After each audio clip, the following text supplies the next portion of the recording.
Immortality. Marvel, DC, anime, whatever you want to do it. Most communities only have up to 3. I don't know why. It's very limiting. It also prevents you from being able to categorize them in a lot more better detail. I have up to 4. I don't know why most communities have up to 3. Kind of, I want to say dumb, but I don't know. Anyway. So my 4 is a little bit more in depth as well. Most people just think, oh, you're immortal. If you're immortal, you're immortal. No. There's different levels of mortality. There's different ways of implementing mortality. A way to explain it is there's a difference between conceptual personification and philosophical embodiment. Conceptual personification is you having the concept of immortality, aka healing factor, so on and so forth. A philosophical embodiment is more of having a legacy or reincarnation. So, 2 different things now, getting a lot more in depth into it. I guess more than most people have ever gotten in depth into it. I don't know why this topic's not even really gotten into that much. So, level 1 for conceptual personification and physical embodiment. Level 1 is you don't age. There's a difference between healing factor and you don't age. It's just you don't age. The one for philosophical is legacy.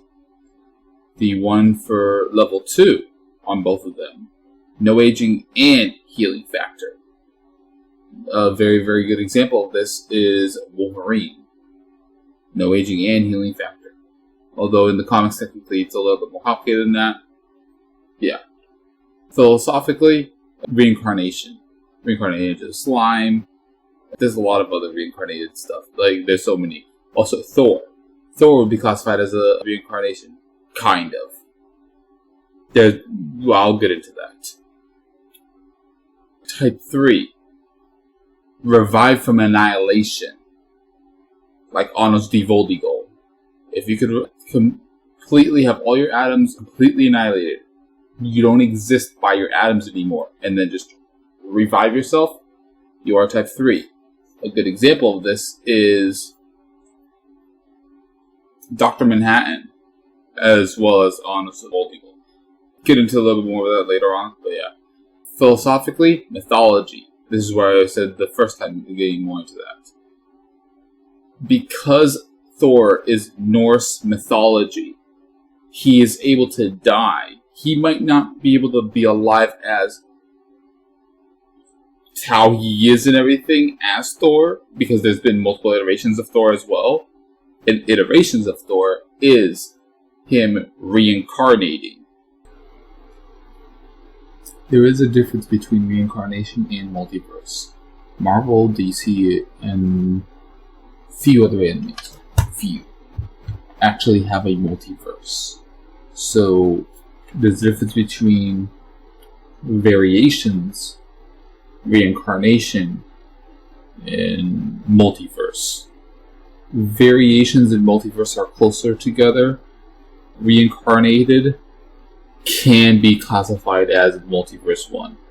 There are ways on how, because how Marvel and everything and even DC, how they reset themselves, so on and so forth. It can get very complicated. You have to know and follow the continuity to be able to know which is the reincarnation, which is the variation, and which is just, separate multiverse, like the What If series, so on and so forth. So, I guess use critical thinking and other stuff to figure it out. I'm not going to go through every single one. No, hell no. So, he dies, he gets reincarnated. There's still a Thor. That Thor will always live. There will always be a god of thunder. Hence, mythology. But the way he comes, is he really going to be reincarnated? Or is it going to be some other person taking place of that mythology? Depending on the story writing, is depending on how it's done. And then for legacy, just to go back to legacy to touch up on it a little bit, Iron Man created a legacy for himself. There's a lot of other people on Marvel Comics and DC Comics. They created a legacy for himself. Batman, He created a legacy for himself. Superman, legacy for himself. He is, and actually at a certain point for Superman, symbol of hope is his legacy. Batman, the thought process behind the mindset and how to actually frame what Batman is and who Batman is, that itself is his legacy. So even if Batman dies, the idea behind it will continue to live on. Type 4 is merging conceptual personification and philosophical embodiment into one. Beautiful examples of this is cosmic entities or embodiment of concepts, abstractas, so on and so forth, or archetypes. And yeah, archetypes is considered a type 4, that's why. So, blight. As long as there is no more wickedness in men's hearts, blight dies. Good luck with that. Although blight was actually created by John Constantine. In short, John Constantine put human spirits, if you will, the emotions and whatever it is of humans on trial, creating blight. There's also Spectre. Once there's no more rage from gods or humans or whatever, there's no more rage in the universe anymore, Spectre dies. Spectre is literally the embodiment of the rage of gods. There's so many other ones that are literally just the embodiments of something. Eternity, infinity, the embodiment of time and space. Also, it is possible to get philosophical about conceptual immortality. Like I said, eternity. Eternity is philosophically immortal, but does not have any regeneration factors. So because there's no regeneration factors, you kill eternity, eternity dies. It can't revive from the dead. So it's only philosophically immortality. There's also reviving from annihilation. Honestly, Voldigold. He barely has a legacy. I mean, he kind of created a legacy. He can reincarnate. He is not a mythology.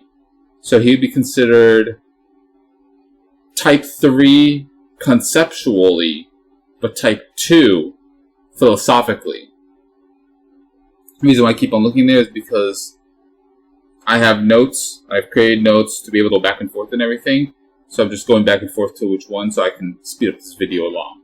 As in, like, to not let me rack my head in my brain and just read it instead of just trying to memorize it just off. I can. It'll just make this video longer. Dr. Manhattan would be considered type 3 conceptually and type 1 philosophically. He doesn't really have a he created his own legacy. He made himself his own legacy, but he can revive from annihilation, making him type 3 and type 1.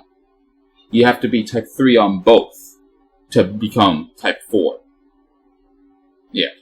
It's, like I said, it's a little bit more complicated than what most people do, and most people don't separate the two. They just say, oh, immortality of immortality, and they try to explain with whatever it is. This is an explainer thing to give an actual words to whatever people are trying to do. Conceptual personification is concept, or the ability to do something with your own body and be able to regenerate or whatever. Thor does have regeneration powers. So, there's that. Thor is type 2 of concept, and I would say type 3 as philosophy. Like I say, you can see, you can go both ways. And I think that's basically about it to explain the immortality. Sorry it took so long. But yeah, I tried to give as many examples as possible. I could probably give a little bit more. But you guys, I'm pretty sure, get the gist of the video.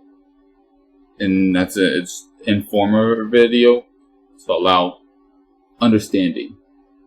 Yes. I think that's about it. Yeah. Thanks, and see you. Bye.